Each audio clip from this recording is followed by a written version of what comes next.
Boa, galera. Eu sou o Mestre Gunga e esse é o 15º episódio da 4ª temporada do Vem Pra Roda, nosso podcast voltado pra capoeira. Galera, antes de tudo, vai lá, curta, compartilha, comente e se inscreva no canal. E é 0800, não paga nada, galera. Galera, esse episódio de hoje é de extrema importância pra capoeira. Meu convidado é pesquisador, historiador, escritor e muitas outras coisas, e é uma honra estar recebendo ele aqui. Mestre Antônio Liberac, seja bem-vindo. A honra é minha, né, participar do seu programa aí, um veículo importante na propagação da capoeira, na propaganda da nossa arte, né, também é tão importante aqui no Brasil e no mundo hoje. Então, obrigado pelo convite, né, e aqui estou. É uma honra. Então vem pra roda, mestre. Quem é Antônio Liberac? Sou historiador, né? E iniciei meus estudos no Rio de Janeiro, na Universidade Federal, né, no IFIX, Universidade Federal do Rio de Janeiro. Depois fiz mestrado e doutorado na Unicamp. Eu tive 2 importantes trabalhos. Um foi na Universidade Federal do Tocantins e agora estou há 20 anos na Universidade Federal do Recôncavo da Bahia. Terra de Besouro, Mangangá, aquela região, não sei se você conhece lá. Que bacana, que bacana. Vamos lá, mestre, como foi a sua infância e que momento a capoeira entrou na sua vida? Vou começar pela capoeira, né? Eu conheci a capoeira quando eu estava na universidade já, morava numa casa do estudante, né? CEL, Casa de Estudante Universitário do Rio de Janeiro, onde tinham diversos praticantes, mestres da capoeira que davam aula lá. Todos ligados, geralmente, ao grupo Senzala na época. Então tinha lá o Garrincha, o Sorriso e o Mestre Camisa. Então, os 3 que davam aula lá no período. Né? Fora os outros que iam sempre, como o Mestre Peixinho, já falecido, o Nestor também já falecido. Né? Tinha o Gil Grande, né? O Mestre Gato também já falecido. Então, eram várias pessoas daquele período, que era lá no início dos anos 80, se eu não me engano, e ali eu iniciei, então, esse trabalho da prática da capoeira, que é algo que me envolveu muito no período, né? E na época nem estudava capoeira, estudava outras coisas, estudava o movimento operário, né? A fábrica Nova América, que era uma fábrica de tecidos, né? Que agora é um shopping, inclusive, né? Shopping Nova América. Eu estudava o trabalho lá, as normativas de trabalho. E quando eu descobri a capoeira, passei a estudar a capoeira, mudei de objeto de estudos e fui estudar, então, a capoeira. Na época, a capoeira era algo muito pouco estudado, não que não tivesse nada, mas não por profissionais historiadores. Você tem lá uma tradição de estudos da capoeira importante, né, que ela começa ali, você tem no Rio de Janeiro, por exemplo, o principal trabalho é do Plácido de Abreu, que é dos anos de 1870 e pouco. Foi um republicano assassinado posteriormente, né, e ele é o que deixou o maior relato da capoeira no sentido mais amplo de suas nominações de grupos, rituais e uma série de outras coisas que o Plácido de Abreu, como era uma pessoa de dentro da capoeira do século XIX, ele deixou essa grande contribuição, né? Você tinha, a partir daí, você tem outros trabalhos, como o Conde Zuma, né, o Aníbal Bulamarque, né, escreveu também algumas coisas sobre a capoeira, principalmente sobre a prática da capoeira, né? Você tem o ODC, que é anterior, acho que é 1906, se não me engano, o ODC, também está discutindo ali, que era uma pessoa do Exército, né, era um militar, e também está começando a discutir e colocar a questão da prática da capoeira enquanto uma prática esportiva, etc., no Rio de Janeiro. Então você tem esses estudos iniciais. Lá na Bahia você tem o Manuel Quirino, né, que muito importante nos depoimentos sobre a capoeira, no início do século XX também, e você tem ali o Edson Carneiro, que talvez tenha sido o principal, né, pesquisador da capoeira até os anos 70 do século XX. Ele, né, foi diretor do Instituto de Folclore Nacional e organizou um grande acervo em relação à capoeira, né?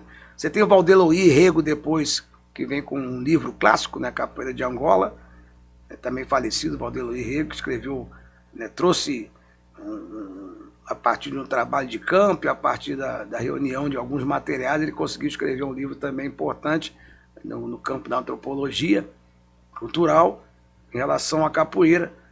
Você tem ali depois um nome muito importante, foi o Frederico de Abreu, também já falecido, que ele, né, organizou talvez o maior arquivo na segunda metade do século XX, tem organizado os maiores arquivos sobre capoeira no Instituto, né, da Mauá, na Bahia, que ele era funcionário daquele instituto, e ali também concentrou uma grande produção de materiais e livros, etc. Né? Então você tem ali esse material inicial, você tem a primeira trabalho acadêmico, eu falo num campo mais acadêmico, né, que todos esses que eu falei não eram dentro de um campo acadêmico, né? E no campo acadêmico você tem ali o mestre Pavão, que foi um mestre de capoeira formado por mestre Bimba, o nome dele é Eusébio, né, e ele escreveu o primeiro trabalho acadêmico sobre capoeira e dança na Universidade de Nova York. Esse foi o primeiro, tá? E depois você tem uma série de outros trabalhos acadêmicos, né, na área de comunicação.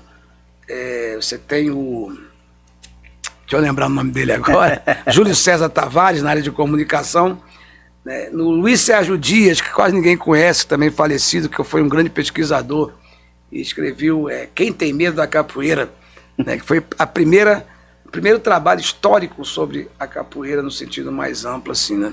E você tem os brasilianistas, né, a própria Mary Karachi, né, o Thomas Holloway, que escreveram sobre a capoeira. Então você tem aí vastos trabalhos. A partir disso tem o Eugênio Líbano, né? Líbano. O Eugênio, que vai escrever também um trabalho sobre o século XIX, um importante trabalho, talvez dos mais importantes em relação ao século XIX no Rio de Janeiro, né?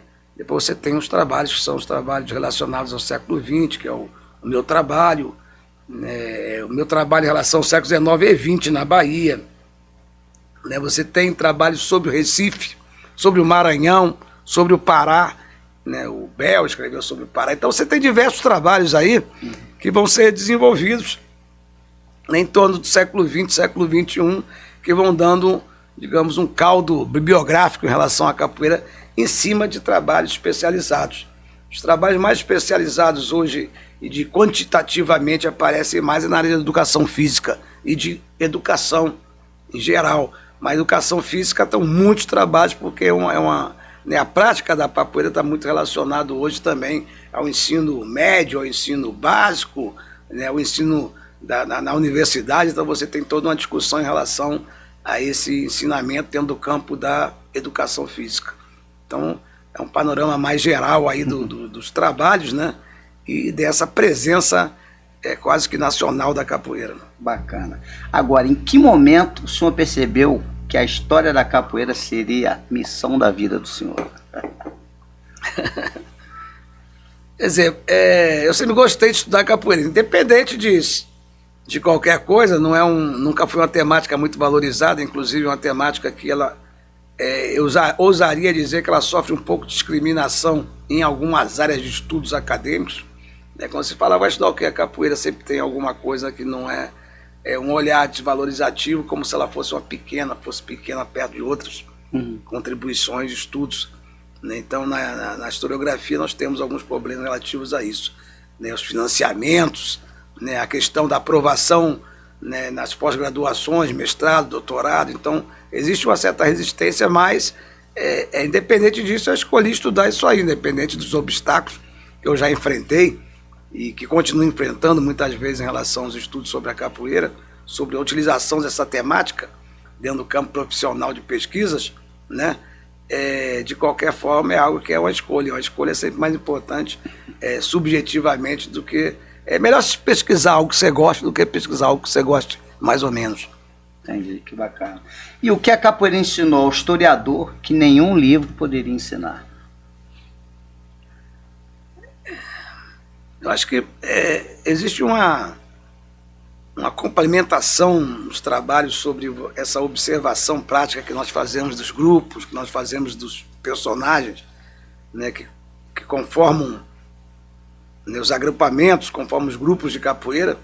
Existe uma relação entre prática e teoria, existe um processo de interação, né? Então, acho que se retira muito ao se pesquisar os praticantes da capoeira, as praticantes da capoeira, se retira muito deles ensinamentos que se tornam linguagem da descrição historiográfica.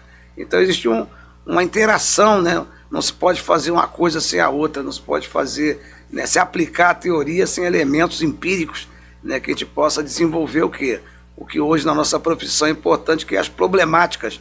Então a capoeira, o estudo da capoeira, ela mostra uma diversidade de problemas específicos dela propriamente e mais gerais. Então hoje nós temos problemas gerais, os mais gerais são problemas hoje, digamos, relacionados à interseccionalidade, né, intersecção de diversos temas, do qual a questão de gênero, de classe e de raça e de geração se tornam os elementos problemáticos mais importantes hoje num campo, digamos, social no Brasil. Então hoje você não pode discutir o Brasil sem discutir as questões da formação social dele, né, do país, da cultura brasileira. Então você tem a questão, né, dos mitos, a questão dos grupos raciais, dos grupos de cores, né, você tem um problema de gênero, né, então a capoeira, ela, digamos, ela também expressa esses problemas, por exemplo, problema de racial, são as próprias discriminações, os próprios guetos, né, de pessoas com determinadas cores que também se conformam dentro de um campo dos praticantes da capoeira, mas a capoeira é algo profundamente antirracista, é uma cultura antirracista. Então ela consegue, de alguma forma, combater essas ideologias, né, da discriminação. Você tem a questão de gênero, os conflitos entre, né, os homens, as mulheres, né, a presença de novas orientações de práticas sexuais, tudo isso aí está dentro do campo da capoeira também. Então a capoeira hoje, ela tem que lidar com isso, né? Ela tem que lidar com a questão, de exemplo, mais revolucionária que ocorreu em torno da capoeira, que foi a entrada, a partir dos anos 60, de milhares de mulheres. Até os dias de hoje, o crescimento muito grande. Então você tem países no mundo que tem mais mulheres praticando a capoeira do que homens, né? No Brasil ainda tem mais homens.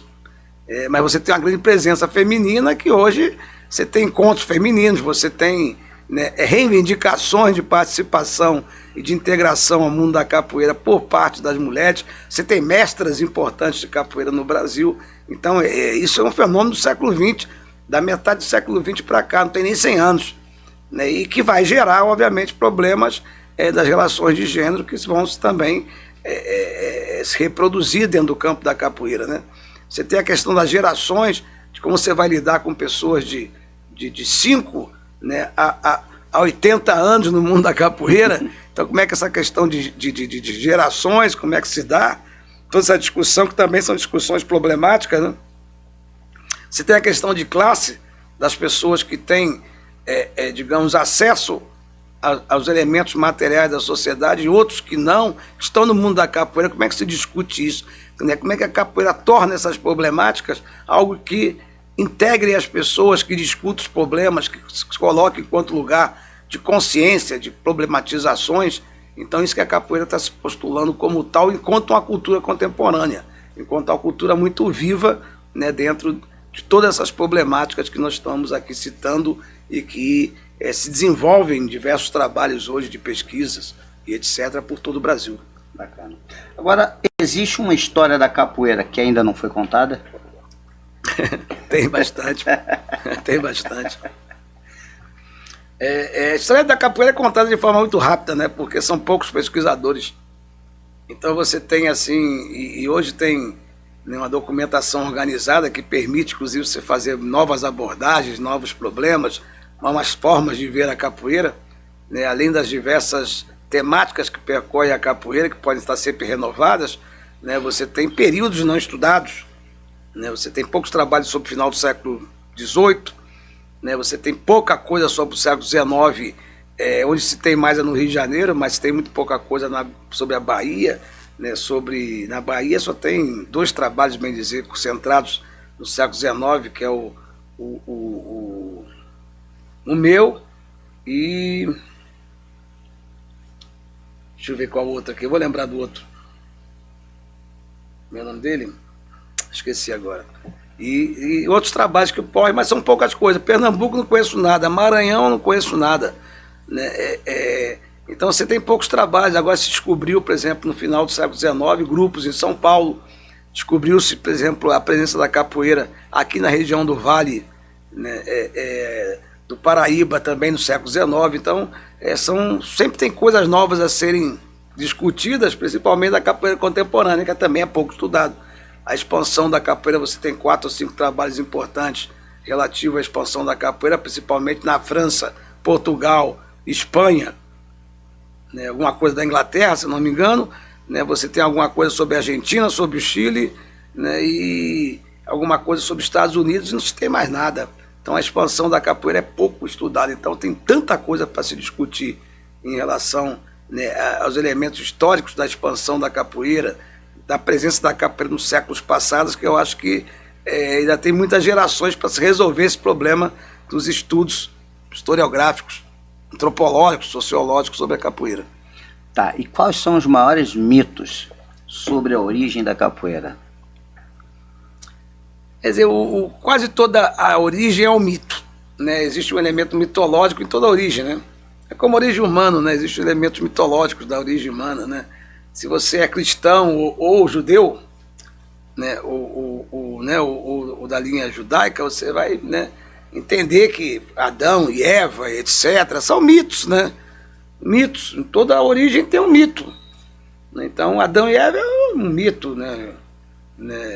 Hebraico, judaico, né? Você tem outros mitos de surgimento da humanidade no Oriente, na África, nas Américas. Todo mundo quer, né, apontar de onde surgiram as coisas. Então você tem esses mitos, né? O que a ciência aponta é que os seres humanos surgiram na África, né? Os Homo sapiens, principalmente, que somos que nós somos, né, que é o grupo, né, que nós somos, né, que somos Homo sapiens, e dali se derivou todos esses humanos que estão aí, né, o que impossibilita, inclusive, uma existência biológica de raça e uma série de outras coisas, né, que a gente teima em persistir e acreditar. Na capoeira, as origens também não são muito diferentes, são muito mitológicas, né, pautadas principalmente no mito fundamental de que o Brasil é composto, né, a formação social brasileira é composta de 3 raças, né, brancos, negros e indígenas, não é isso? Então, a partir daí se constrói também um elemento mitológico da capoeira, da origem dela, né, teria contribuições de brancos, negros e indígenas. Tem contribuições de todos os grupos étnicos que a gente está falando aqui, né, mas de um ponto de vista, digamos, vamos pegar, por exemplo, de um ponto de vista primeiro etimológico, ou seja, a etimologia da palavra capoeira, que é um elemento também originário, né? De onde vem esse nome capoeira? Que é digamos, uma abordagem etimológica. Você tem a capoeira que vem de capoeira, tem, dos indígenas, né? Capoeira, o mato cortado, o mato que nasce depois da mata limpa, né? Seria um espaço da capoeira, né, que veio originário da expressão, a derivação da expressão capoeira, né, mas você tem também a capoeira enquanto um elemento, digamos, da linguagem do português, significados dados pelos portugueses em Portugal, que é o quê? A capoeira é onde se carrega os galos, um cesto, que é chamado pelos portugueses de capoeira, né? E um grupo de marginais, ou um grupo de perseguidos, ou um grupo de presos, também era chamado uma capoeira. E essa linguagem que denomina a prática da capoeira, o jogo da capoeira, os elementos ritualísticos da capoeira, ele não é dado pelo próprio praticante da capoeira, ele é dado dentro de uma linguagem policial. Então acredito eu que a ligação do nome capoeira com a prática tenha se dado a partir da própria repressão a ela, ou seja, o sistema jurídico, o sistema policial, né, o sistema coercitivo, ele chamar aqueles grupos de uma capoeira, né, relacionados a uma capoeira de marginais, uma capoeira de contra-lei, uma capoeira de escravos fugidos, uma capoeira de rebeldes urbanos. Então vem dessa expressão, são os 2 significados possíveis de se dar a palavra.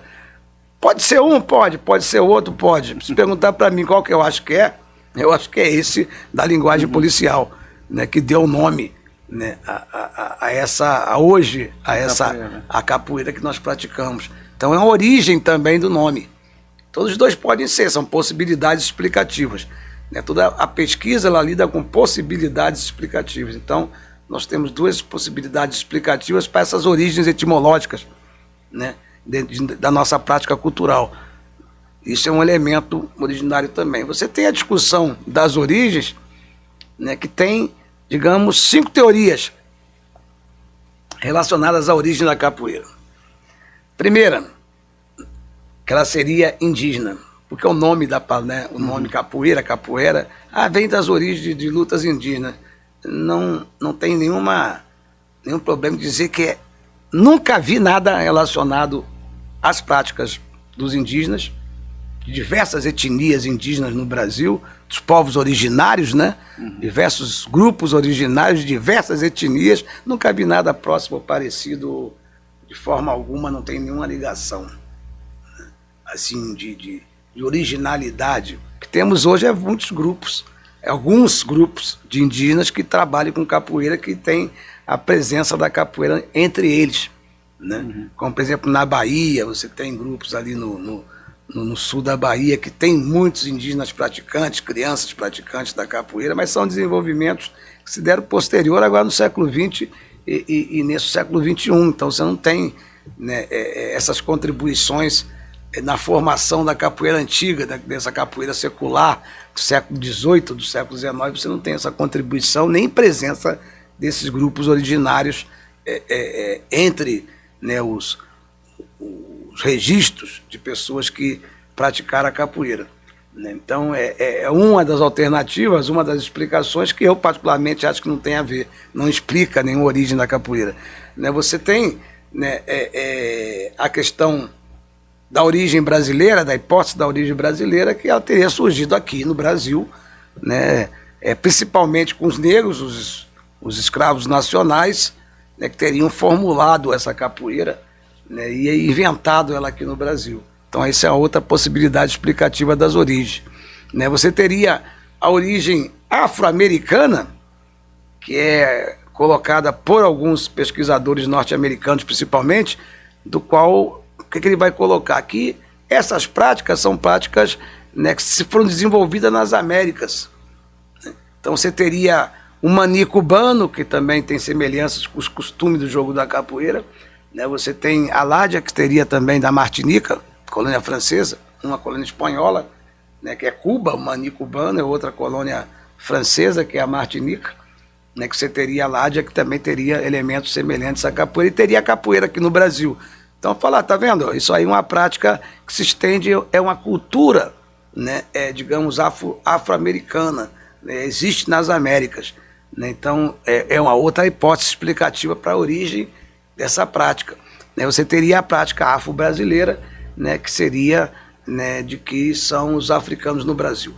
Então você tem aí 5 possibilidades explicativas das origens, mas antes de eu falar que a documentação histórica aponta, que isso é importante, existe uma ideologia por detrás da escolha. Por isso que é muito mitológica essa questão da origem, que existe uma mitologia por detrás disso, né, e uma ideologia por detrás disso, né? Então essa ideologia que está por trás disso é uma discussão sobre a propriedade cultural. Existe uma luta, né, um conflito, né, dentro desse conceito de propriedade cultural, ou seja, que as pessoas querem que aquilo seja seu. Como o afro-americano, ele coloca a capoeira como todos os americanos, e também dos Estados Unidos, também os americanos daqui. Então seria algo das Américas, a propriedade cultural, né? Você tem a questão do brasileiro, né? A propriedade é só nossa, pô. A discussão é essa. Não, é brasileira por quê? Porque a propriedade da cultura é nossa, né? Então, e você tem inclusive essa propriedade racializada, porque se você colocar uma discussão de que ela é brasileira ou não brasileira, ou é africana, você vai ter, né, a maioria das pessoas da cor branca colocando que ela é brasileira. Por quê? Porque também aproxima a propriedade a ela. Porque se fala que ela é africana, afasta a propriedade dela. Então tem um elemento ideológico, porque você não tem certeza nada disso. Quando você escolhe, é a escolha ideológica. entendeu? Simplesmente porque a favor, né? a seu favor, ideologia ao seu favor. Então você tem essas ideologias ao seu favor que explicam essas escolhas. As escolhas têm uma explicação ideológica. Então todo mundo que escolhe uma origem para a capoeira tem uma explicação ideológica para isso, né? A maioria das pessoas que escolhem que ela é africana, né, ou geralmente são pretos, negros, mulheres e homens negros, né? Ou também muito incentivados pelo grupo da capoeira, da prática, digamos, do estilo Angola, que já coloca a questão de uma origem, uma possibilidade de uma origem africana para a capoeira, né? Nos estudos hoje historiográficos, em relação a essa possibilidade explicativa, né, você vai ver que, por exemplo, você tem ali diversas práticas lá em África, no continente africano, porque muitas vezes se pensa a África como um lugar só, como um país, como uma só língua, como uma só cultura, e é um continente gigantesco com uma diversidade imensa. Então nós sabemos hoje o que mais se assemelha, digamos, algumas coisas da capoeira estão, né, na África Banto, né, Angola, Congo, Moçambique, né, a África Banto é que você tem algumas explicações, talvez a mais próxima seja realmente o Ngolo, né, do Mucope, do sul de Angola. Mas você tem, por exemplo, outras lutas também parecidas, que não tenham coisas que o Ngolo possui, mas que tem coisas que a capoeira possui, como saltos ornamentais e cantos e uma série de outras coisas que a capoeira aqui, quando vai se conformar, nós acreditamos no campo historiográfico que ela seja, na verdade, fruto de uma junção de diversas etnias, principalmente as bantos. As etnias, né, representativas da África Central, do Congo, representativas de Angola, dos Moçambiques, etc., que vão compor, né, essa mistura étnica que vai compor, né, digamos, a capoeira aqui no Brasil. Então a capoeira seria uma invenção cultural dos africanos no Brasil, não dos filhos deles. Pela documentação dos presos por capoeira no século XIX no Rio de Janeiro, entre 500, 600, 700 presos, você vai ter 90% africanos, de diversas etnias, principalmente as bantos. Mas aparecem também etnias dos grupos Fon, né, da língua Fon, da língua Yorubá. Você também tem, mas assim, uma escala muito menor. Então a gente entende que isso aí, essa invenção, ela se dá a partir desses escravizados oriundos desses portos. Porque quando você fala, por exemplo, Angola, Congo, Moçambique, não são etnias. São, digamos, uma expressão muito mais do escravizador do que do escravizado. São conceitos dados pelo escravizador. Por quê? Porque é onde ele vai registrar a saída desses escravizados de cada porto. Então ele é Angola porque saiu do porto de Angola, não é porque ele é etnia de Angola. Mesmo porque não existe etnia de Angola. Isso não existe. Existem vários tipos de etnia. Você vai lá em Moçambique, tem queião de Macuas. Macuas é etnia. Mas Moçambique não. Moçambique era o porto da ilha de Moçambique. Então quando saía com registro, saía onde? Do porto. Entendeu? Então você tem aí essa classificação, né, que demonstra que esses presos, principalmente no Rio de Janeiro, onde tinha grande quantidade de presos, por ter as organizações policiais melhor organizadas burocraticamente, você vai ter gerar essa documentação. Então você vai ver que grande parte desses presos, grande parte que eu falo, 85%, eles são todos originários de portos africanos, que são presos por capoeira. Então eles inventam, né, essa prática aqui no Brasil. Né? Então inventam por quê? Porque uns botam saltos, outros botam instrumentos, outros botam o jogo em si. Então o costume é que é algo antigo. Esse costume do jogo lúdico, da luta lúdica, é algo muito antigo, talvez milenar. Né? Então você tem aqui uma tradição que é reinventada ou que é inventada por esses praticantes, principalmente os bantos, esses praticantes africanos. No Brasil, então, eu diria hoje, junto com muitos colegas meus, pesquisadores, que ela é uma invenção afro-brasileira, ou seja, dos africanos no Brasil. Isso criou muitos, digamos, obstáculos de aceitação, porque a questão da presença africana, ela sempre foi discriminada na construção da cultura brasileira. Né? Sempre trocou a questão do africano pelo negro. Então, quer dizer, o africano ficou sempre colocado, né, o negro africano em si, ele foi colocado sempre num patamar mais longe nessa construção, né, mais distanciado dessa construção da cultura brasileira. Então, muitos falam assim, não, ela não tem nada a ver com a África, não, a coisa é brasileira, ou a coisa... Mas, na verdade, é uma invenção dos africanos no Brasil, por isso afro-brasileira, dando a materialidade a esse conceito, entendeu? Os africanos no Brasil. E essa que é a origem prática dela, dessa construção, dessa invenção de tradições. Então é a nova invenção. Essa invenção da capoeira no Brasil, pelos africanos, não é a mesma coisa, o mesmo significado do que essas práticas, digamos, soltas e em separados em diversos países, em diversos territórios africanos. Vou te dar um exemplo.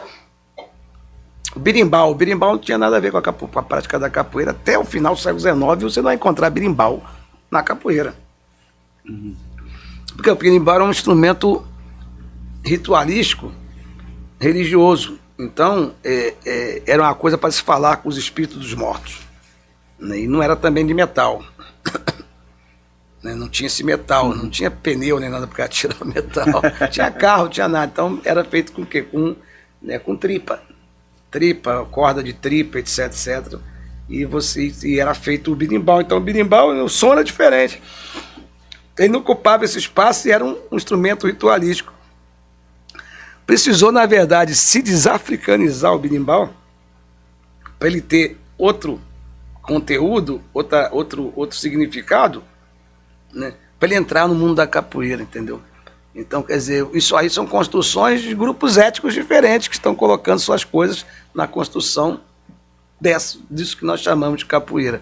Então, seria uma discussão ampla da origem, dessas diversas origens da capoeira, dessas diversas formas de explicação do nascimento dela aqui no Brasil, enquanto um projeto, né, dos africanos no Brasil, dos escravizados aqui no Brasil. Não de seus filhos. Seus filhos vão compor com isso posteriormente. Os portugueses... Você pegar as prisões lá da segunda metade do século XX, você tem 20% de portugueses. Você continua tendo 20%, né, de portugueses até 1910, praticando capoeira, por exemplo, na cidade do Rio de Janeiro, sendo presos por isso. Então você tem várias contribuições, tem contribuições dos italianos, dos espanhóis, isso tudo no Brasil, que praticava a capoeira.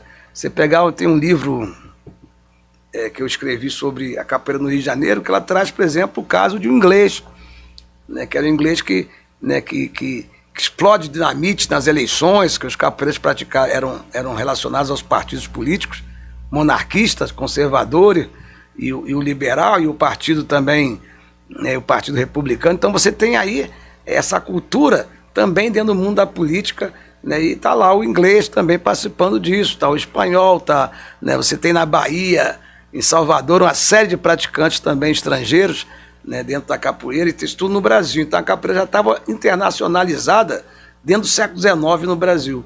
Né? Hoje que nós temos a internacionalização mais real dela saindo do Brasil. Né? Sim, sim. Mas as pessoas que vinham de fora do Brasil, vinham para o Brasil, já praticavam desde o século XIX.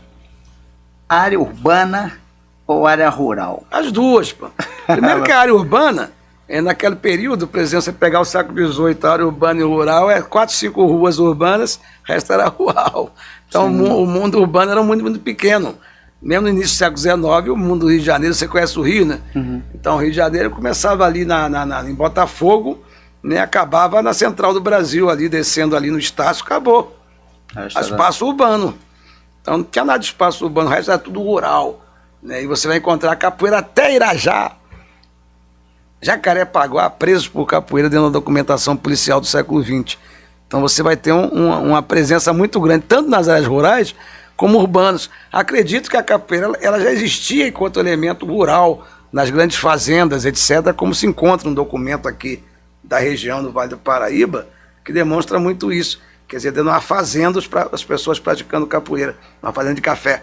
Então você tem essa presença rural, eu acho que é anterior, inclusive, à presença urbana, mas ela toma uma dimensão social e um significado mais amplo a partir da presença, do crescimento do espaço urbano no século XIX, por todo o país. Bacana. O que mais surpreendeu o senhor pesquisando documentos históricos? Me surpreender? O que mais surpreendeu, senhor? Quase tudo é uma surpresa quando você encontra, né? Mas, assim, o que mais me surpreende é uma objetividade da cultura da capoeira traduzida em sua oralidade, os contos que são passados de geração em geração, né, os cantos que são passados e as histórias que são passadas de geração em geração, principalmente pelos cantos da capoeira, que existe uma compatibilidade grande com a documentação histórica.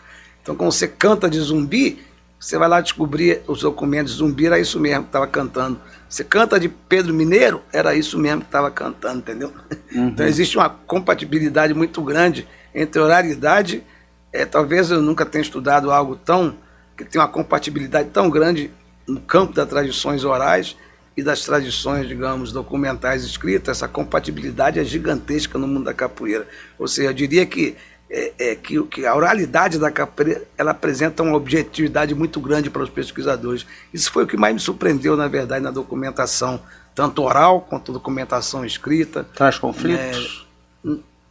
Ao contrário, ela vai mostrar uma compatibilidade, ou seja, né, quando você pega lá a música de Pedro Mineiro, né, falando do Coração do Piauí, falando da prisão dele, falando do assassinato dele, falando do que ele fez ao matar o soldado, né, o membro da Marinha, isso num conflito lá em Salvador, né, quando a gente descobriu essa documentação, eu descobri essa documentação que está nesse livro aqui, né, A Capoeira na Bahia de Todos os Santos, né, esse documento do Pedro Mineiro, né, é um documento que representa essa compatibilidade, ou seja, o que a música fala de Pedro Mineiro, o que a realidade fala de Pedro Mineiro é a mesma coisa que a documentação escrita.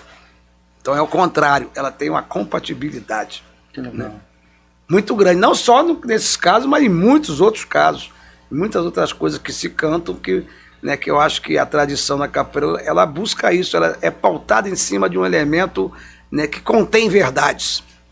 Né, que a própria tradição, ela fala, não, vamos cantar, vai cantar qualquer coisa, não, canta alguma coisa que tenha fundamento. Então muitas culturas cantam, né, outras coisas, outros elementos ficcionais, não estou falando que seja ruim ou bom, mas elementos ficcionais, e a capoeira não é de cantar muitos elementos ficcionais.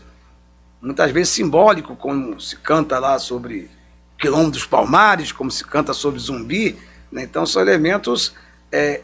digamos que se criam mitos, mas também se cria uma representação simbólica em torno da capoeira enquanto resistência negra, enquanto resistência à escravidão, enquanto resistência, né, das classes trabalhadoras na atualidade, né, enquanto elemento de interação da sociedade brasileira. Então, isso aí tem uma compatibilidade muito grande, assim, no sentido de revelar a própria história da capoeira. Tá. A criminalização da capoeira foi um ataque apenas à luta ou à população negra como um todo?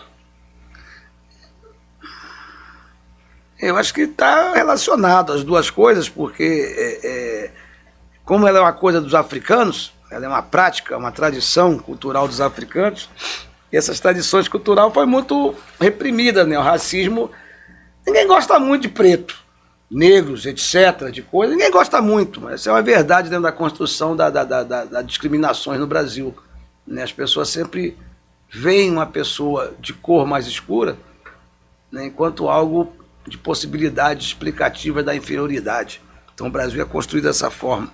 Existia um discurso de eugenia que construiu o Brasil dessa forma, com as pessoas profundamente discriminadoras, desde os primeiros governos republicanos, desde o século XIX, né, porque é visto como a cultura escrava, a cultura dos escravizados, então, obviamente, é uma cultura discriminada. Né? Então, a criminalização dela, primeiro, se dá pela ação dessas pessoas. Não só pela discriminação, mas pela ação real do conflito, do qual esses grupos de capoeira, chamados de maltas de capoeiras, né? O que é malta de capoeira? São grupos divididos por bairros, por freguesias, no caso do século XIX, locais. São grupos locais, que entram em confronto entre si, entram em confronto com a polícia, com a ordem colocada. Então, obviamente, a criminalização se dá nesse sentido do conflito desses grupos, né, de escravos, de escravizados, de pessoas, né, organizadas por locais de trabalho, por locais de moradia, que vão se defrontar com as normas vigentes e colocadas principalmente quando aqui se organiza o Estado, né, português, né, que é o Estado da Corte, da chegada da Corte, com a organização da Polícia Militar, da Polícia Civil, de uma forma mais rígida, mais profissionalizada. Então você tem ali uma criminalização mais rígida da capoeira, principalmente nos espaços urbanos e o espaço urbano da capital, né, onde ela é mais rigidamente, digamos, perseguida, né, onde ela é saciada enquanto cultura, onde seus praticantes são presos, né, no caso dos escravizados, né, são torturados. Então você tem todas as jurisprudências, você tem todos os elementos, né, que aconteceram, né, em relação a essa repressão, né. Então você tem lá as leis, as normativas, as ordens de prisão, você tem, né, inclusive estabelecidos castigos para os praticantes da capoeira, que poderiam chegar até 400 chibatadas. Existe algum racismo institucional que impede a capoeira de ocupar determinados espaços? Com certeza, com certeza. A própria questão de ser capoeira e a própria questão de ser essa dimensão da negritude, de africanidade, ela traz ela propicia para que o racismo estrutural se expresse. Né? O racismo estrutural ele é um elemento que está dentro das estruturas institucionais e no próprio pensamento, né, cultural dos seres humanos no Brasil. Então a gente não consegue pensar sem pensar em raça, sem pensar em cor, sem pensar nessas divisões que são naturalizadas enquanto conhecimento, mas na verdade também são profundamente enraizadas em mitos, né? São mitos.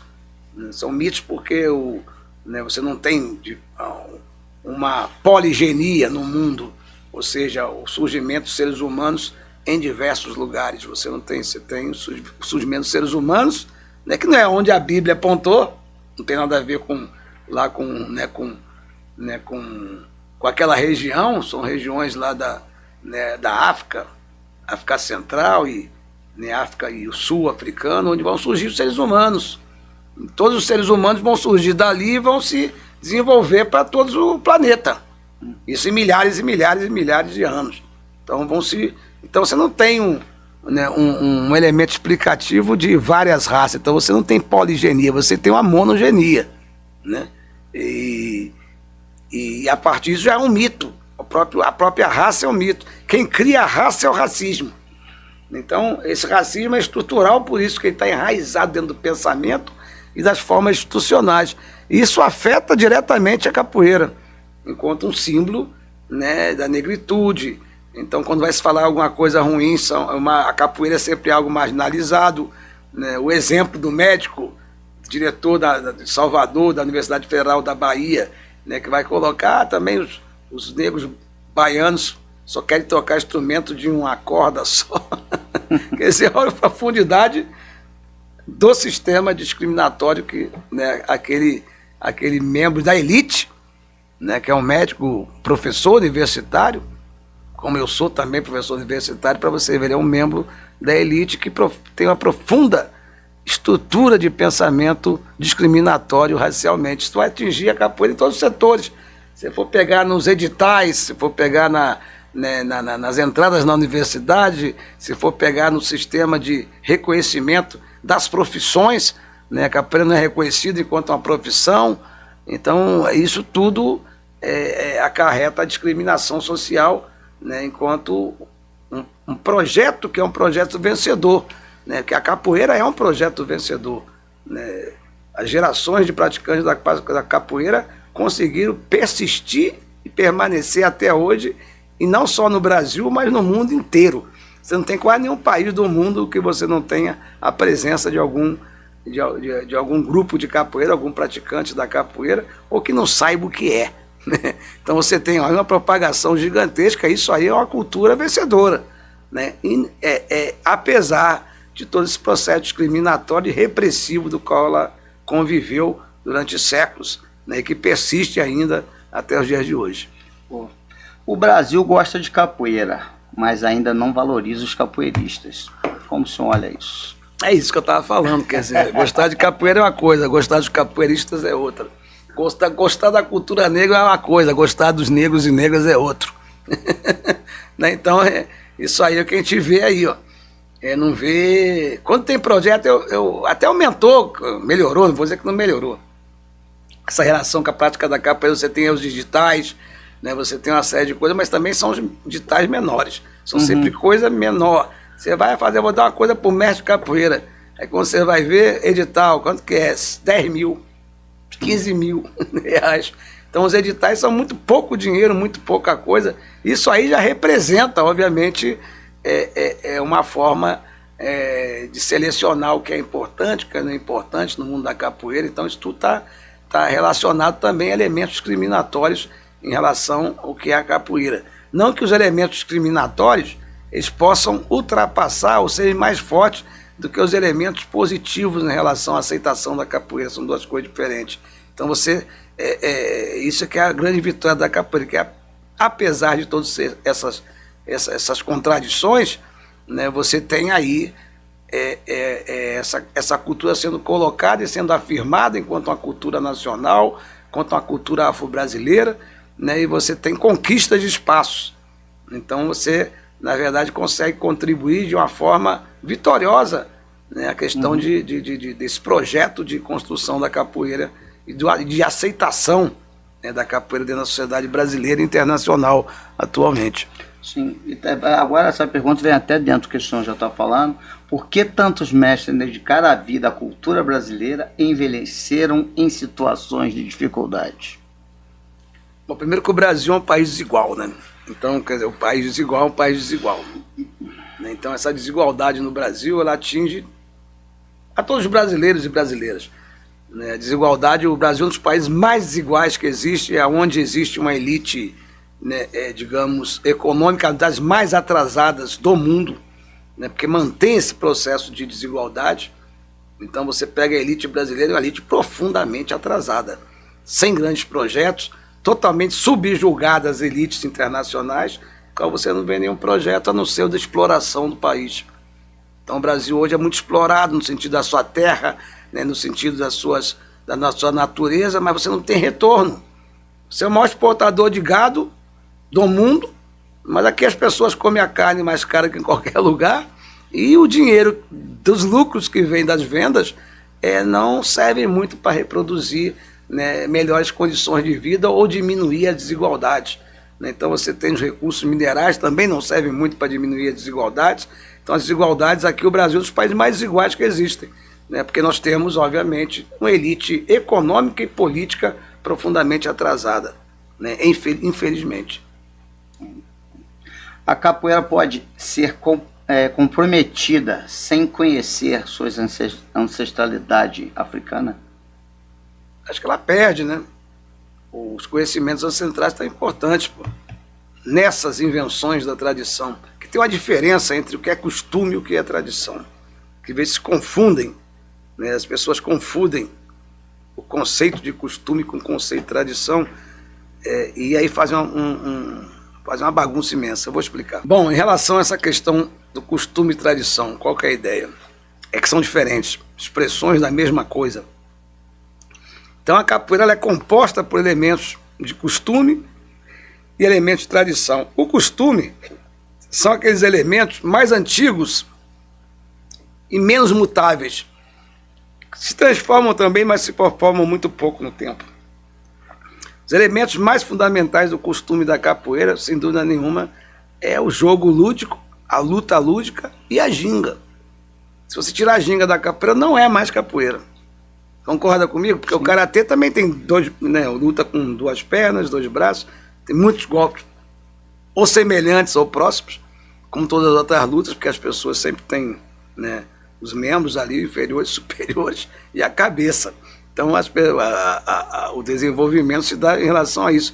O costume está a utilizar isso dessa forma que é muito antiga, talvez milenar, que é a questão da ludicidade na luta, e, né, a questão desse movimento marcante que é a ginga. Isso é o costume. É como o costume, por exemplo, nas religiões do mundo inteiro. Qual é o costume? Que é um costume básico das religiões do mundo inteiro, né? É você, digamos, cultuar, né, espírito dos mortos. por exemplo, é um costume, todas as religiões cultuam espíritos de mortos, né? Você pegar a religião católica, tem os santos, que são o quê? Mortos. Santo Antônio está vivo? Não, morreu, então é morto. São Jorge está vivo? Não, morreu, é morto. Santa Marta está viva? Não, morreu, é morta, né? Jesus Cristo está vivo? Não, morreu, é morto, né? Por mais que tenham mitos, etc, etc, então as pessoas estão mortas em outro campo de existência que não é esse aqui. Os Yorubás, Xangô foi um rei morto, Ogum foi rei de morto. Então as pessoas que morreram e passaram por outra dimensão e estão muito cultuadas nessa dimensão. Isso é um costume japonês. Você chega lá na casa do japonês lá, né, que eu nem conheço muito os costumes deles, mas você chega na casa deles, você vai ver lá que tem as fotografias, o cara cultuando seus parentes ancestrais. Então é um costume. Esse costume ele pode vestir diversas tradições. Então o costume de cultuar os espíritos dos mortos, ele pode vestir tradições católicas, pode vestir tradições, digamos, espíritas, pode vestir tradições afro-brasileiras, indígenas, etc. São tradições que vão vestir aquele costume. Mesma coisa é a capoeira. Você tem lá a prática da capoeira, que é o quê? A ginga, né, e a luta lúdica. Ela se reveste de diversas roupagens, diversas tradições. Então, no século XIX, ela tinha uma tradição das maltas. Era a tradição, mas o costume era o mesmo. Uma tradição é a tradição formulada pelas maltas. Hoje você tem uma tradição que formulada, né, por uma capoeira muito mais contemporânea, produzida pelo projeto da Angola Regional, da capoeira regional, da capoeira Angola, que vão desenvolver determinada tradição para vestir aquele mesmo costume, do qual as maltas tinham vestido de outro jeito. Entendeu? Então existe uma diferença entre costume e tradição para a gente entender, né, o que é muito longínquo no capoeira e o que é que a gente está sempre colocando uma camisa nova, uma meia nova, né? Está vestindo de outro jeito. Então a forma de cantar, né? Agora a gente colocou o movimento da tradição contemporânea da capoeira, tem uma relação, está mantendo uma relação muito grande com o samba de roda, com o samba de caboclo. Então você está vendo várias músicas que chegam dessas expressões, você está vendo a influência do jongo, né? A própria capoeira influencia essas outras práticas também, principalmente no Maranhão, né, que é o Bumba Meu Boi, as matracas do Bumba Meu Boi, né?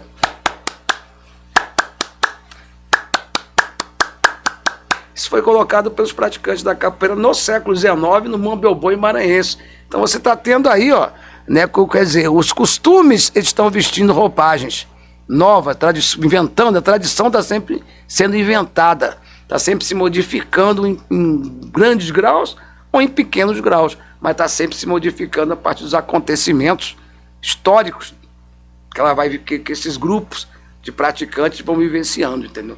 Então você tem aí uma dimensão importante para entender o que está se fazendo com capoeira. Porque muitas vezes a pessoa fala, não, porque está inventando uma coisa. Não, está inventando uma coisa dentro da tradição contemporânea, mas não está mexendo em nenhum costume. A coisa mais antiga que não pode ser realmente transformada é o costume, senão você deixa de ser capoeira. Se você não gingar, não é capoeira. Sim. Hoje, os costumes são mais amplos, inclusive, né, que é esse elemento lúdico, que é bem estudado, que é a questão não só da ginga, que é uma dança, mas também da questão dos cantos, da questão dos ritmos, né, de uma diversidade de elementos que compõem a tradição hoje, mas que vem de costumes antigos. E é por isso que tem até essa fusão, dizem que tem a mistura de religião com a capoeira, né? É nessa mistura completa, não é? Tem a ver, mas a capoeira, as religiões influenciam muito a capoeira, né? O catolicismo influenciou muito as músicas da capoeira, né? No século XIX, né? Você tem os elementos afro que também influenciam, né? Talvez muito mais os praticantes da capoeira do que a capoeira em si, sim, sabe? Enquanto elemento prático, né? Porque não tem, mas você obviamente tem uma troca entre essas culturas, porque as pessoas que praticam a capoeira também são ogãs, também são do maculelê, também são do samba de roda, também são, né, das religiões diversas que existem. Então hoje você tem grupos, inclusive de capoeiras, que são só evangélicos, né, que produzem músicas e letras evangélicas, que, né, que defendem a concepção de uma capoeira evangélica, etc. Né, eu não sou contra nada, eu acho que o cara vai fazer lá. Agora, a capoeira não é uma religião. Ela não é uma religião, assim, quanto conceito de religião, ela não pode ser. Ela não tem Deus, não tem santo nenhum. E as pessoas, você não tem nenhum convívio de vinculação com a capoeira enquanto religião, porque qual é o seu Deus? É diferente do meu, eu posso ser muçulmano e praticar capoeira. Sim. Posso ser católico e praticar capoeira, pode ser religiões afro-brasileiras e praticar capoeira, pode ser de cultos indígenas e praticar capoeira. Então, que religião é essa? E até essa mistura que Não, mas que religião é essa? Então ela não pode ser uma religião. Sim. Agora, se a pessoa fala que não sou eu como pesquisador que vou falar para ela que não é. Não é. Eu vou tentar entender o porquê que ela pensa que aquilo é religião. Né? Sim. Aí a pessoa fala, não, porque eu faço todo dia. Pô, você também pode ir à igreja todo dia. Você tem que comer e beber todo dia. Você vai ao banheiro todo dia.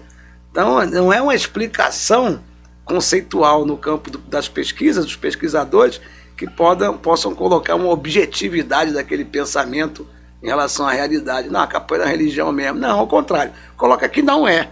Sim. Os estudos vão colocar. Ela pode ser entendida como tal por alguém, por alguma pessoa, mas ela, enquanto um elemento institucional, ela definitivamente não é nenhuma religião. Por isso que ela pode conter todas as religiões. A vantagem é que ela não seja. Que ela pode conter todas as religiões e dar um exemplo, porque dentro da capoeira você é obrigado a respeitar. O evangélico é obrigado a respeitar as religiões afro-brasileiras. As religiões brasileiras são obrigadas a respeitar o evangélico. Né? O catolicismo é obrigado a respeitar, né? O kardecismo é obrigado a respeitar, o Hare Krishna é obrigado a respeitar. Entrou na capoeira é obrigado a respeitar a diferença. Sim. Quer dizer, esse é o grande elemento cultural positivo da capoeira, que é criar um ambiente de respeito pelas diferenças. Né? Então, é homem e mulher, tem que se respeitar, é criança com o mais velho, tem que se respeitar, um respeita o outro. O mais velho respeita a criança respeita o mais velho. Que não pode se dar ao contrário, você, né? A criança te respeitar e você não respeitar ela. Sim, sim. Então, isso aí é que a capoeira ensina.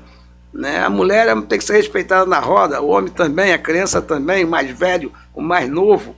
Então, essa dimensão, né, de problematizações que a capoeira traz em relação à sociedade é que é o grande exemplo que a faz se expandir pelo mundo inteiro. Isso é que a faz se expandir pelo mundo inteiro. Não é só a questão da ludicidade, não é só a questão de um projeto, né, digamos, artístico que ela contém, mas também um elemento político, ideológico que ela traz na sua construção, principalmente na sua construção, combatendo, né, digamos, o projeto de marginalização dela mesma, combatendo o projeto de criminalização de seus praticantes. Então ela vai criando um espaço democrático, um espaço de respeito. Contra racismo, ela aborda tudo isso, né? Tem pesquisas que demonstram já a diminuição dos preconceitos através da capoeira. Através da capoeira. Mestre, por que a capoeira ainda não está presente em todas as escolas brasileiras? Muita coisa não está presente, né, nas escolas brasileiras, muita coisa não está presente, muita coisa, né, mas a capoeira poderia estar também com mais assiduidade. Não que eu acho que eu acho que tem que ser obrigatório o oferecimento dela dentro dos diversos níveis de ensino brasileiro no Brasil. Então, ensino básico, ensino médio, ensino universitário, eu acho que deveria ser obrigatório o oferecimento, não a prática. Você não pode chegar lá para as crianças lá de 8, 9, 10 anos, é obrigado a fazer capoeira. Não. Ninguém é obrigado a fazer capoeira, nem judô, nem karatê, nem nada, rapaz. Ninguém é obrigado a nada, né? Por isso que eu sou contra o ensino religioso. O cara quiser botar, que bote lá, mas no ensino público não pode ser religioso. O cara não pode ser obrigado a chegar na escola e rezar, e assistir uma missa, ou um ritual de candomblé. Ele não pode ser obrigado a isso, a pertencer a isso. Ele pode ser obrigado a conhecer isso tudo que faz parte da sociedade, mas não. Então, é legal ele conhecer, mas é uma escolha de fazer capoeira, não. O que tem que ser é oferecido. E para oferecer, você tem que ter as condições materiais de oferecimento, né, dessa prática nas diversas escolas do Brasil, né, ou seja, verbas para contratar profissionais para trabalhar com esse tipo de projeto, né, que é o ensino da capoeira, né, profissionais preparados e que ganhem bem, né? Que você colocar alguém que você, né, utiliza de uma forma secundária, vai lá uma vez na semana e então também não adianta. Então, quer dizer, tem que existir isso e tem que existir a formulação de um projeto pedagógico em torno do ensino da capoeira, que não tem um plano político-pedagógico para o ensino da capoeira. Eu não vi, pelo menos, todos esses projetos que eu vejo de ensino, que são todos eles positivos, válidos, mas eu acho que tem que se preparar um PP, né, um projeto político-pedagógico, né, um PPP, chamado Projeto Político-Pedagógico de Ensino, para essa disciplina do qual você tem que desenvolver esses elementos discursivos em torno do ensino da capoeira, os elementos ideológicos em torno do ensino da capoeira. Isso está faltando, né, para poder enraizar mais essa ideia, né, que é uma ideia que recebe resistência de setores, né, dentro do sistema educacional brasileiro. Existe uma resistência a isso, a inclusão, né, dessas práticas. Então, acho que falta isso e falta a boa vontade também, né, das pessoas, dos seus envolvidos, né, e um exemplo de quebra de discriminação quando você traz uma cultura, né, negra para dentro do ensino escolar, básico, médio, universitário. Então, acho que falta uma batalha, que tem muita gente que é a favor, outras que são contra. Então, tudo no mundo, na sociedade, ela vem a partir de conflitos também, porque tem pessoas que são a favor, mas tem muitos que são contra. Sim. Então, você desse embate aí, por enquanto, as que são contra ainda estão em maioria, porque você não tem inclusão da capoeira quase em lugar nenhum. Você tem algumas iniciativas na Bahia agora, você teve a iniciativa de inclusão importante do ensino, né, um projeto político também de algumas organizações políticas, né, que conseguiram implementar isso dentro do sistema educacional baiano, Salvador principalmente, mas você não tem em outros lugares. Rio de Janeiro já tem tentativas, São Paulo não sei como é que está. São Paulo foi aprovado, mas ainda está em processo de aprimoramento, não resolveu ainda. Quer dizer, tudo é demorado, tudo é feito, né, de uma forma que se demora muito. E agora foi aprovado também em Minas Gerais. Então está se ampliando, para você ver.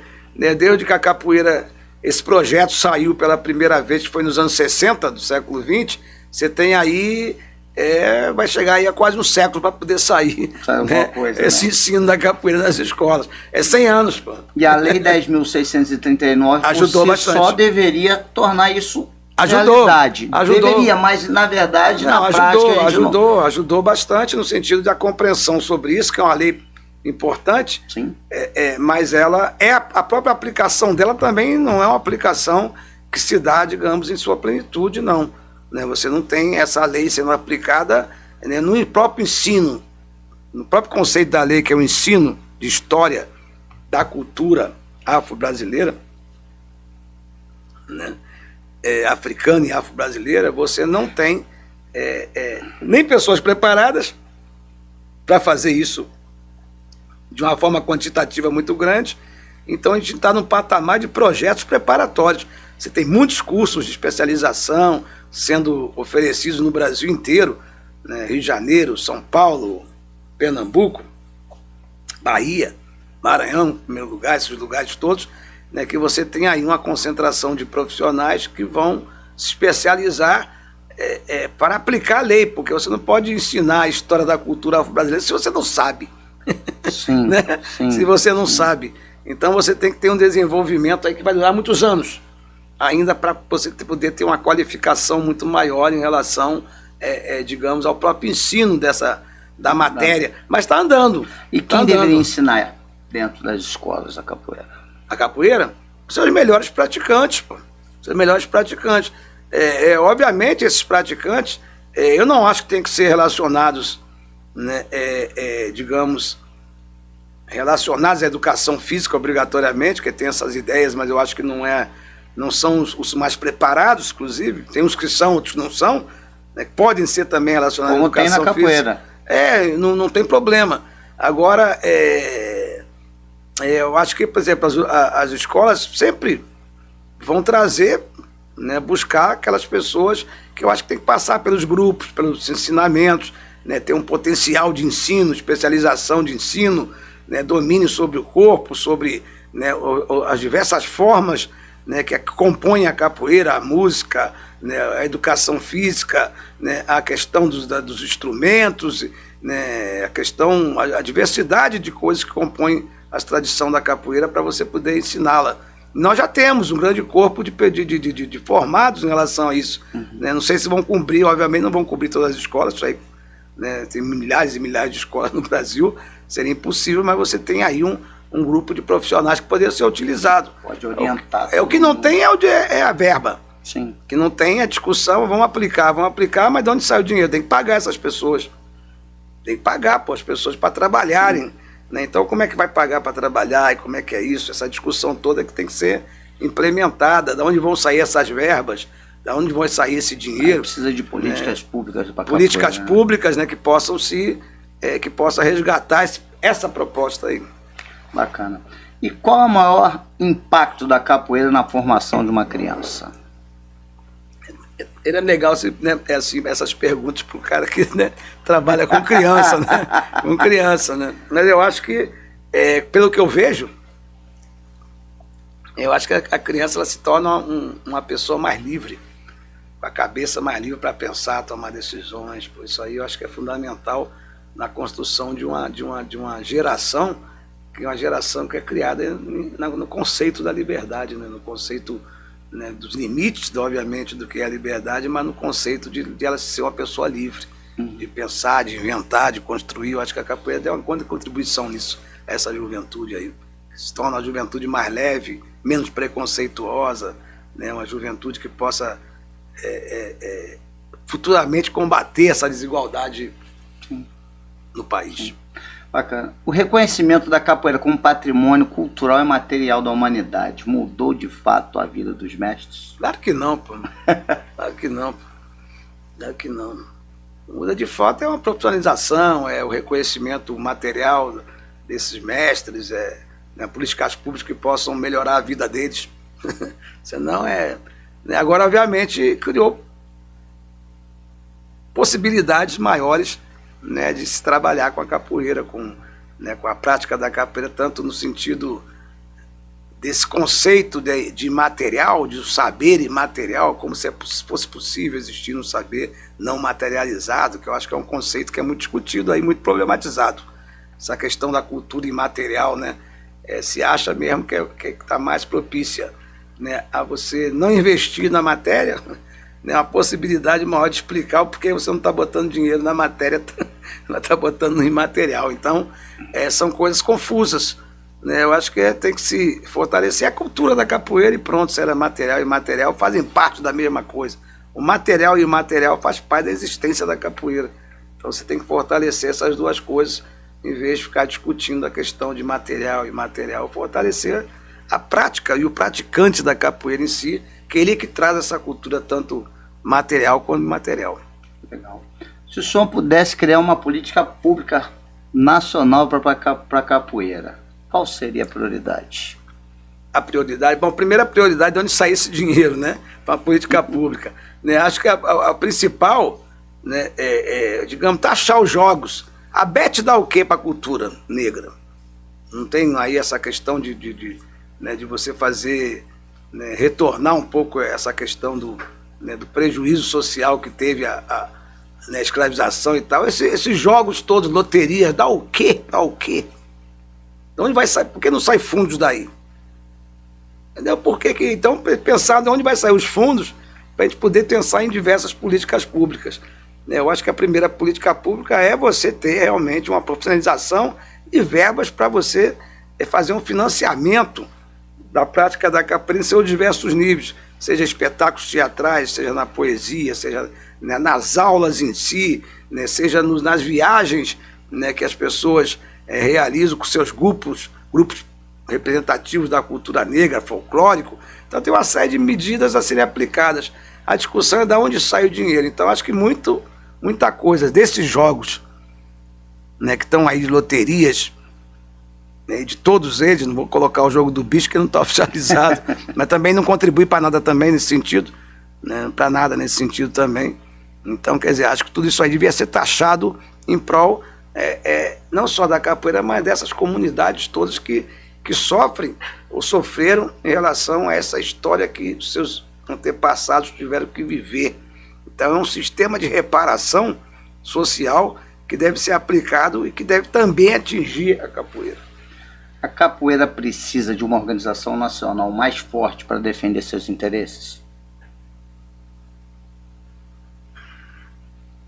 É complicado porque essa questão de representação nacional, acho que poderia fazer alguma coisa, né, mas não algo que fosse estipular normativas ou leis de funcionamento. Acho que a capoeira é livre, ela não pode ser colocada dentro de um determinado padrão, engessada de uma determinada forma. Todo mundo tem que seguir tal cordas, tal coisa. Tem praticante da capoeira que não tem corda, né? Não precisa ter corda para jogar capoeira, né? Para se enforcar só, o cara precisa de cordas, o resto não precisa mais corda para mais nada, amarrar navio e tal. Então, para capoeira não tem corda, não tem. Né? As cores dos uniformes tem que ser a mesma cor, por causa de que é isso? Não, cada um coloca a cor que você quiser, até sem uniforme, né? É a prática livre. Então, o problema dessas federações, confederações, elas estão pautadas dentro de alguma coisa que a capoeira é, mas não é só isso. Então, a capoeira esportiva mas não é só isso. Sim. Então, quer dizer, quebra o padrão. Opções, então, não sei, é uma forma, digamos, difícil de se pensar uma unificação organizativa da capoeira. É muito difícil de se pensar, né? Talvez os padrões sejam padrões aqueles que o Gilberto Gil, no Ministério da Cultura, ele desenvolveu, que é esses reconhecimentos, diversas representatividades da cultura, né? Eu não quero dar um dinheiro para a Federação de Espírita, eu quero dar um dinheiro para, né, para os diversos grupos que compõem. Então essa dimensão também dessa representação unificada nem sempre funcionou no Brasil. Eu acho que tem muitos problemas nesses funcionamentos institucionais, e não sei se para a capoeira caberia agora. Já tentou, né? Tem aí a Confederação Brasileira de Capoeira, tem tudo. Funciona? Acho que não, entendeu? Funciona dentro do seu projeto lá, de sua proposta, né? Mas não atinge nem uma grande porcentagem dos praticantes da capoeira, que também não tem o que oferecer. Então, os oferecimentos, né, uma organização nacional tem que oferecer alguma coisa, né? Então, a capoeira é um esporte, cultura, educação e uma filosofia de vida. Como o senhor olha tudo isso? É tudo isso, né? É tudo isso. É tudo isso. Para alguns é mais uma coisa, para outros é outra.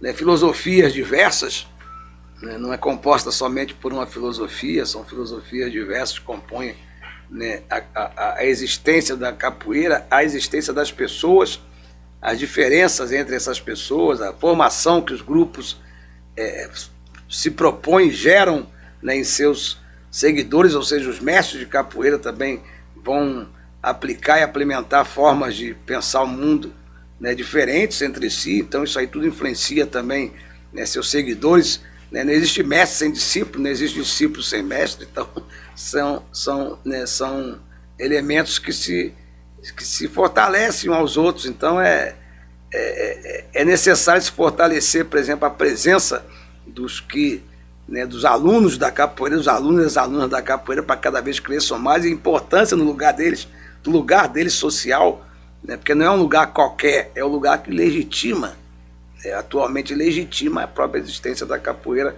enquanto um campo educacional. Você não tem mestre, não tem alunos, pô, que campo educacional é esse, né?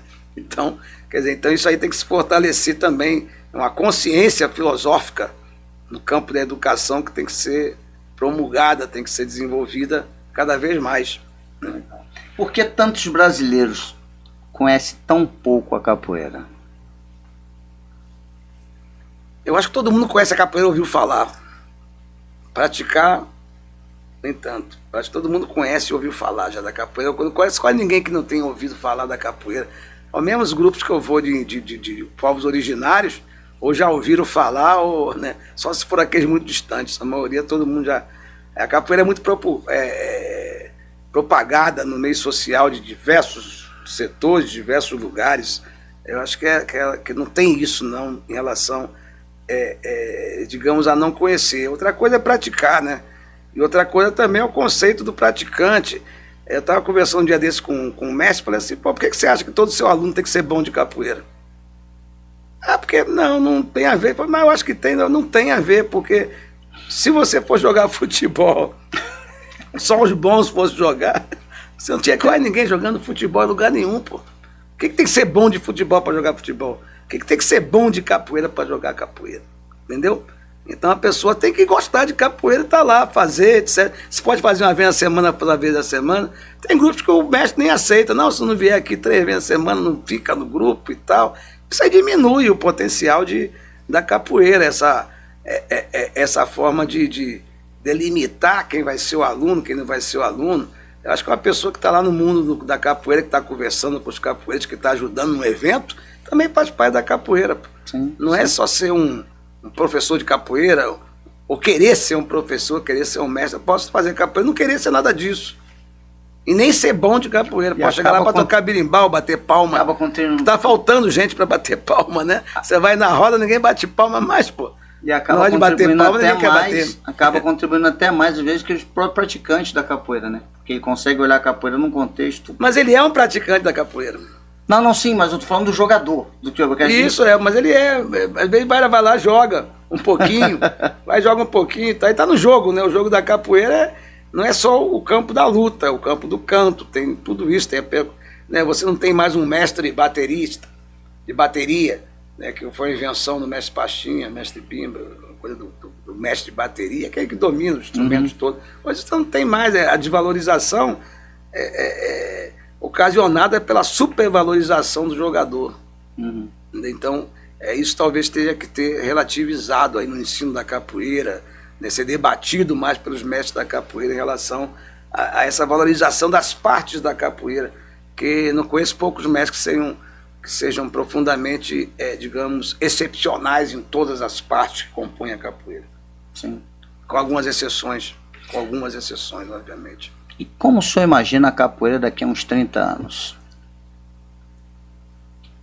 30 anos é pouco, né? Mas assim, para imaginar uma diferença muito grande, porque o país muda pouco. Então, eu não consigo pensar em mais mudanças muito rápidas no país, em nada. Absolutamente nada, né? É um país bastante devagar na mudança das coisas. Então, mas acredito que acho que ela vai ter mais mulheres, vai ter mais crianças, né? Acho que ela vai expandir para isso, acho que ela vai estar em mais processos educativos daqui a 30 anos, mas não com sua totalidade nem nada. Ela vai estar mais avançada nesses projetos que nós temos hoje. Acho que são projetos que vão ser vencedores, que vão crescer, que já são, né, que vão crescer, né, mas aos poucos, devagar. Então daqui a 30 anos acho que vamos ter o que nós estamos propondo hoje, nós vamos ter os primeiros grandes passos, talvez pequenos passos, daqui a 30 anos. Se o senhor estivesse de frente como presidente da República, qual seria o pedido do senhor em defesa da capoeira? Tem que ver qual que vai ser o presidente, né? Porque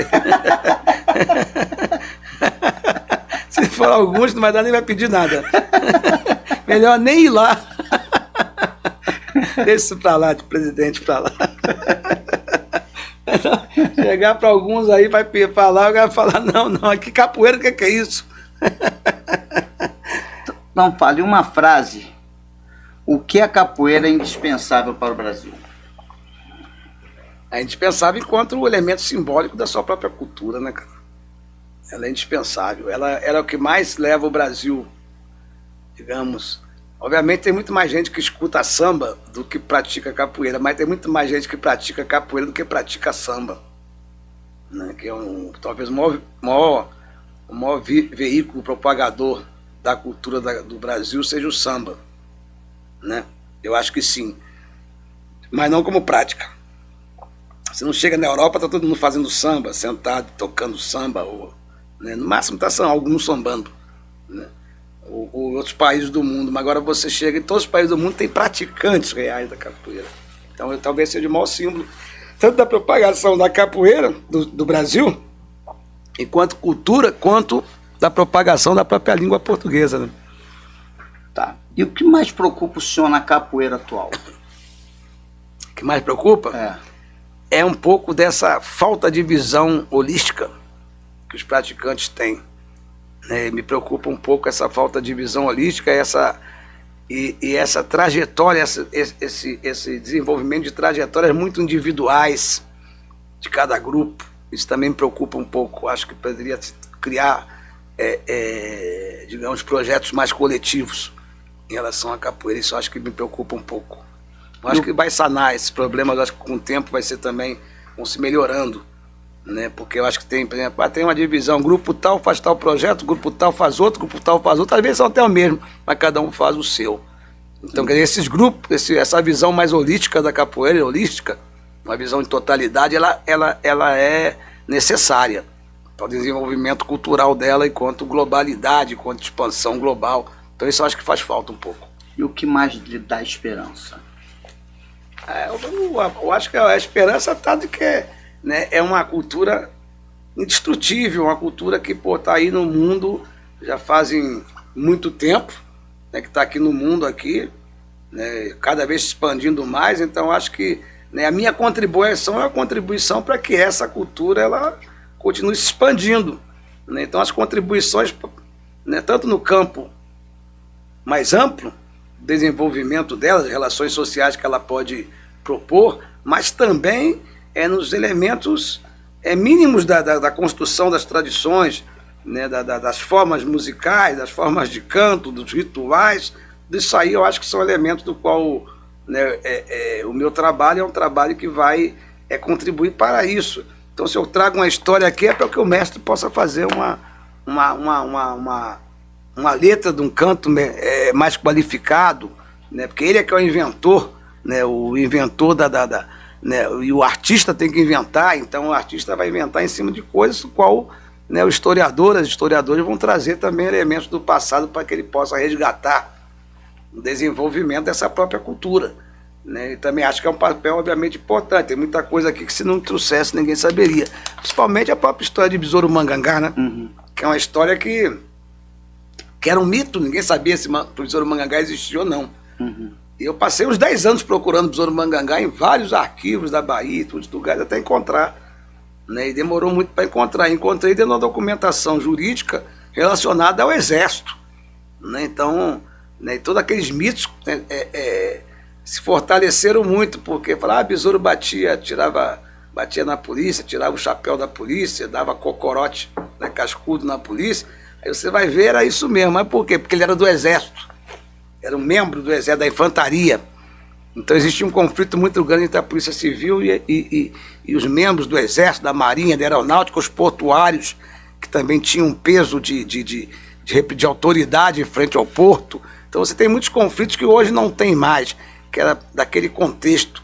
E naquele contexto, as pessoas, os soldados do Exército mantinham uma diversidade de conflitos, por exemplo, com os agentes policiais civis. Então, a história de Mangangá representa esse contexto de Besouro. Realmente, ele rasgava as coisas do policial, tirava o cap do policial, né, invadiu delegacias para pegar o birimbau dele mesmo, invadiu uma delegacia armado de sabre do Exército, foi expulso do Exército por causa disso. Então você tem todo um processo de, digamos, de trazer essas histórias, né, para que sejam cantadas, para que sejam contadas pelos mestres, para que se torne tradição no sentido dessa oralidade que a capoeira constrói. Então, não só eu, mas todos os pesquisadores e pesquisadoras, eles vão contribuir nesse sentido, entendeu? No sentido dessa construção dessa tradição oral da capoeira, dessa tradição de passagem de conhecimentos, né? Então é importante que, obviamente, que as pessoas possam ler, né? Possam ler, que possa se fazer. Hoje tem uma tradição muito grande de palestras no campo da capoeira que não existiam. Essa coisa de palestra para lá, palestra para cá, contar história, etc. Isso valoriza nosso trabalho de pesquisadores, mas também valoriza a possibilidade de você trazer para, né, o mundo dos praticantes essa construção de uma tradição oral, de uma tradição, né, de manutenção das histórias ancestrais, né, dos praticantes da capoeira. Isso tudo aí eu acho que tem muito valor. Bacana. E dentro disso, já que o senhor já deu um toque, a gente ia chegar um pouquinho mais para frente para falar do livro, mas vamos fazer uma divulgação aí do livro do senhor, o senhor apresentar qual é o objetivo desse livro, explicar para a gente direitinho. Aí pega direto nessa câmera aqui, o senhor já Mostra o livro aí. Aqui eu tenho muito livro sobre a capoeira. Alguns livros sobre a capoeira que eu acho importantes, sobre o Rio, sobre São Paulo, sobre... Esse aqui é sobre Salvador. Principalmente Salvador e Recôncavo, a capoeira na Bahia de Todos os Santos. Um estudo sobre cultura e classes trabalhadoras, 1890 a 1938. É um trabalho relacionado principalmente às freguesias da Bahia. Tem uma história sobre o século XIX, né, da capoeira em Salvador, que é uma história que são pouco documentada, não encontramos muitos documentos, mas você tem uma geração de praticantes aqui que é anterior a Mestre Bimba e a Mestre Pastinha, ou contemporâneo dele, quando crianças, quando jovens. Então você tem aí é a presença daqueles que passaram a tradição da capoeira, a prática da capoeira, para a Mestre Bimba, para, né, a invenção da capoeira regional, para a invenção da capoeira Angola, né, que são tradições inventadas no século XX. Muitas vezes as pessoas falam, não, porque a capoeira Angola era do século XIX. Não era, nem a regional, nenhuma delas eram do século XIX. Não era uma capoeira das maltas, é uma capoeira inventada, regrada, organizada na Bahia, dentro de um projeto dos angoleiros, né, e dos regionais. Então, isso aqui traz uma tradição anterior a isso. Né? Não que a capoeira mudou por causa disso. A capoeira, né, o costume dela sempre foi o mesmo. Mas essas pessoas aqui produziam esse costume de formas diferentes. Então, essa é a novidade do livro. É um livro que reúne cerca de 80 praticantes da capoeira, né, anteriores a Mestre Bimba, a Mestre Pastinha, né, o contemporâneo deles, né, mas que não são muito conhecidos. Então, quem quiser conhecer um pouco da capoeira baiana com outras referências, que não essas referências muito relacionadas à capoeira Angola e regional, você vai ver um outro tipo de capoeira, um outro tipo de projeto, do qual se insere Besouro Mangangá, se insere Pedro Mineiro, né, se insere uma série de nomes que vocês vão encontrar aqui, que são, né, pessoas assim muito importantes nesse sentido, né, daqueles que preservaram aqui, ó, Pedro Mineiro aqui, ó. Aí Pedro Mineiro aqui. Então são pessoas que a gente escuta cantar, mas não, né, aqui, ó. Esse aqui é o Pedro Porreta, né, Pedro Porreta. Esse trabalho se baseou muito na listagem de Mestre Noronha, né, que Mestre Noronha, que era um praticante da capoeira importantíssimo naquela época, ele vai conhecer muito desses praticantes, que não era Mestre Bimba nem Mestre Pastinha, e vai fazer uma listagem deles. Eu peguei essa listagem do Mestre Noronha e fui buscar dentro da documentação jurídica, policial baiana, jornais, jornalística, e encontrei muitos desses caras, desses praticantes da capoeira do passado, que o Mestre Noronha, que era de uma geração do Mestre Pastinha, do Mestre Bimba, mas que conheceu essas gerações anteriores, né, e que foi que propiciou também que eu pudesse buscar e encontrar essa documentação. Então, é um livro que eu acho que é interessante, que todos vocês lerem, tá aí. Bacana, a gente vai deixar o link depois, junto com o episódio, junto, para divulgar, para já entrar em contato direto com o senhor. O pessoal tá comprando seus livros, né? Tá bacana, tá legal. Quem não puder também comprar, tem em quase todas as bibliotecas do Brasil, gratuitamente, tá? Que eu escrevo, igual que as pessoas quiserem ter, tem. Quem não quiser, não puder também, né, a pessoa vai, Biblioteca Nacional tem, bibliotecas na Bahia, no Rio de Janeiro, aqui em São Paulo, né, você tem, tudo que é lugar você tem esse livro. Tá, e o senhor também tem outros livros? Tem bastante. Então já fala, divulga os outros livros também pra gente. Não encontra mais não, mas tem um livro chamado A Bíblia da Capoeira, que ele é A Capoeira em Múltiplos Olhares. É um livro importante, que você encontra também em muitas bibliotecas, que na verdade ele reuniu cerca de 60 escritores da capoeira. A gente fez um livro que a gente chama da Bíblia da Capoeira, porque todo mundo escreveu. Então são os diversos discípulos da capoeira, escritores e pesquisadores da capoeira, os diversos discípulos dessa religião que é a capoeira, e a gente consegue então produzir esse livro, uma obra importante. Mas tem muitas obras importantes, muitas pessoas, muitos pesquisadores importantes da capoeira, que vocês devem ler também. Né? Tem o Pedro Abib, tem um bom trabalho sobre a capoeira, o próprio Eugênio, que eu já falei. Você tem o Mestre Bel, com um trabalho importante. Você tem um filme importante produzido pelo Cobrinha Mansa em relação a Ningolo, na região do Mucope, em Angola. Então você tem muitos documentos, tem Um trabalho importante que eu produzi foi sobre a única luta que eu conheci, eu acho que ninguém conheceu, não conheço outra, que é sobre a luta redonda, que é uma luta de quilombo, né, que depois eu posso passar essa luta aí, você passar em algum lugar para suas coisas no YouTube, mas no YouTube tem essa luta redonda, você colocar lá, é uma luta do quilombo dos Calunga, né, que eu fiz esse trabalho, eu e a professora Rose de Oliveira, fizemos esse trabalho há muitos anos atrás, nos anos 90, que a gente fez esse trabalho, e é uma luta de quilombos também, então tem muitos materiais aí importantes. Escrevi-se agora, estou escrevendo um livro sobre o Rio de Janeiro, está quase pronto, que é um livro, né, que tem como referência o Capoeira Madame Satã e todos aqueles que o cercavam, né, que é o Sete Coroas, né, e uma série de outros praticantes que também são desconhecidos, né, no Rio de Janeiro, que eu estou trazendo nesse livro também, que deve sair até final do ano, tá bom? E o senhor também, se o pessoal quiser contratar o senhor para dar palestra em eventos, essas coisas, só entrar em contato com o senhor, a gente consegue? Consegue. Se eu estiver tendo tempo. Sim. Porque eu sou funcionário público, então o funcionário público não pode estar saindo toda hora, né? Tem que trabalhar. Aí eu tendo tempo, eu sempre gosto muito de divulgar os trabalhos também, nos grupos de capoeira, divulgar o trabalho onde é necessário, que eu também acho que é algo que valoriza, né, a capoeira, como valoriza ela em sua integridade. Como essa última coisa que a gente está discutindo hoje da etnomusicologia, né, a questão de onde vem os ritmos onde vem o ritmo da capoeira, que é uma pergunta etimológica muito, né, interessante, no sentido da etnomusicologia, né, no sentido de onde surge, se conformam os ritmos e a própria expressão musical. Então ele está discutindo muito essa influência das bandas marciais, né, nos ritmos e na música da capoeira contemporânea, né, e para tentar explicar de onde surgem esses toques, de onde surgem, né, esses ritmos, essa harmonia que a capoeira traz. Então são coisas novas, tem muitas coisas novas aí que eu acho que vão contribuir no sentido de valorização da cultura, né? Valorização da cultura. Tá. E o que as universidades ainda precisam pesquisar sobre a capoeira? Tudo, acho que a pesquisa é tudo. Pesquisa nunca tem um fim, né? Você pensa que ela tem um fim, não tem um fim, não. Tem muita coisa para se pesquisar sobre a capoeira nos séculos passados, né? No campo historiográfico, campo da música, campo da dança, campo da apologia, isso tudo aí está aberto, tem muita coisa, né? Eu acho que não tem um fim em relação a esses projetos de pesquisa, né? Tem problematizações diferentes, né? Os problemas que vão ser discutidos em relação a essas pesquisas que são problemas diferentes.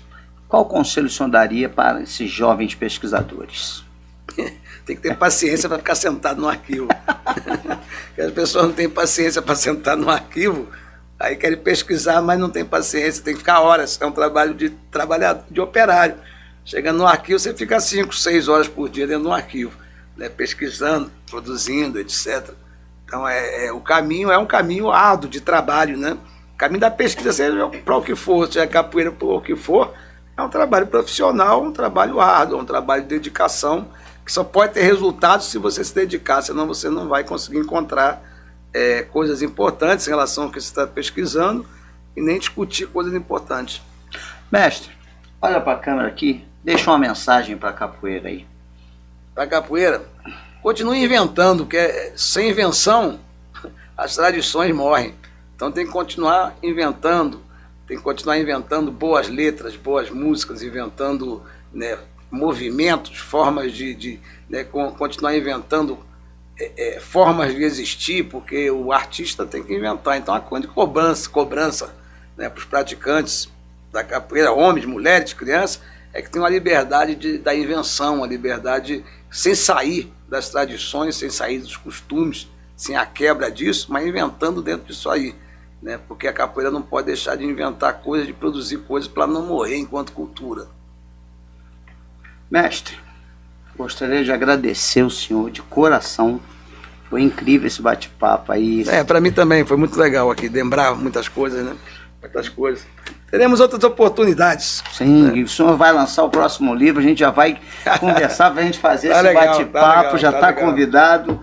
Mas de coração, que Deus lhe dê saúde, proteção, força, que o senhor continue sendo esse homem incrível, senhor. Muito obrigado a você também, esse teu trabalho aí que é importante pra gente, pra todo mundo, para os pesquisadores, para os praticantes, né? Eu acho que esses projetos são projetos que merecem, né, que o governo também observe, que apoie, né? São projetos importantes para a gente manter a nossa cultura aí viva, tá legal? Um grande abraço para você, para todos que estiverem escutando esse programa, né? Espero que seja uma contribuição para a vida de vocês, como está sendo para mim. Obrigado a todos vocês. Galera, mestre Antônio Liberac fez e vem fazendo pela capoeira. E você, o que você faz pela capoeira? Fica aqui mais um Vem Pra Roda, o nosso podcast voltado para a capoeira.